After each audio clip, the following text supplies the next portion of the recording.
Velkommen til dig, Cecilie Thorslund. God aften. Du har jo undersøgt detaljerne i forbindelse med hundeloven, i forbindelse med dit speciale på universitetet. Jeg ved, du har 3 hovedanker. Hvad er det?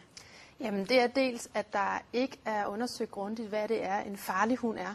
Så den statistik, vi blandt andet har, den viser ikke nødvendigvis, at det er de her specifikke racer, der er farlige.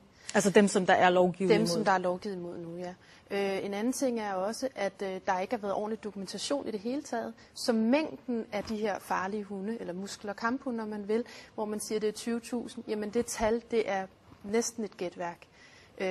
Og det er så den tredje pointe i og for sig også, at det her, det tyder på signalpolitik, det tyder på, at det handler om at vise handlekraft fra politikernes side. Så de hunde, som vi har lovgivning mod lige nu, jeg skal bare lige helt forstå, det er faktisk ikke sådan statistisk set dem, der bider flest og laver flest ulykker? Altså statistikken er mangelfuld, og det er meget vigtigt at understrege. Men den statistik, vi så rent faktisk har, der er ikke tegn på, at det er de her specifikke racer, som er de farligste, nej.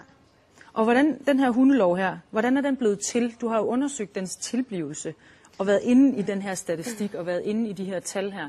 Prøv at forklare, hvad det var, du fandt ud af. Jamen kort sagt, så blev der nedsat et hundeudvalg. Politikerne bad en række eksperter om at undersøge, hvad kunne man gøre for at komme det her problem med farlige hunde til livs.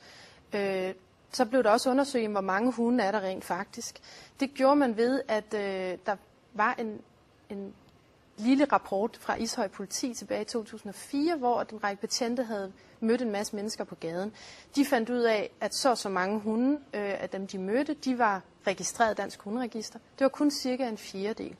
Så sagt på en anden måde, så kunne man gange op og sige, hvis der er så mange hunde, der er registreret, og så ganger man med 4, så når vi frem til omkring 20.000 hunde. Så det har altså været sjus at nå frem til mængden af de farlige hunde her. Det vil sige, at det landsdækkende tal, vi har, det der ligger til grund for det er baseret på en rundspørg i Ishøj med omkring 54 mennesker. Og det skal dertil siges, at de politifolk, der lavede den rundspørg, de havde ikke som sådan de her racer i baghovedet. De skulle kigge efter farlige hunde.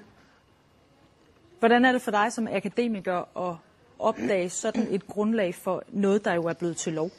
Jamen altså som akademiker, så kan jeg jo desværre se det lidt som en tendens i stil med andre lovgivninger, der har været på tale, eller som er blevet foretaget her på det nyeste. Og det tegner et billede af massehysteri, som også bliver båret igennem af medierne faktisk. Hvor at politikerne ser det eneste udvej, det er vise handlekraft, signalpolitik altså.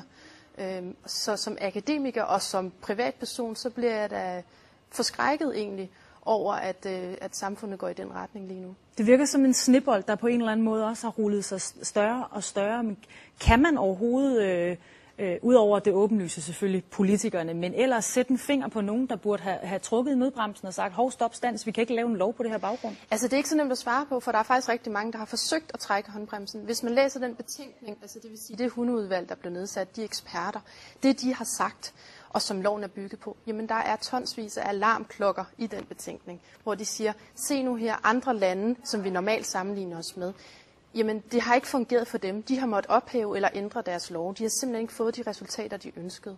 Så der har været mange, der har forsøgt at række en finger i vejret. Så hvordan er det for dig at se i dag, når vi som medie går ud og viser nogle af dine iagttagelser og udtalelser til nogle politikere, som så siger, nej, vi skal sørme have lavet den lov om.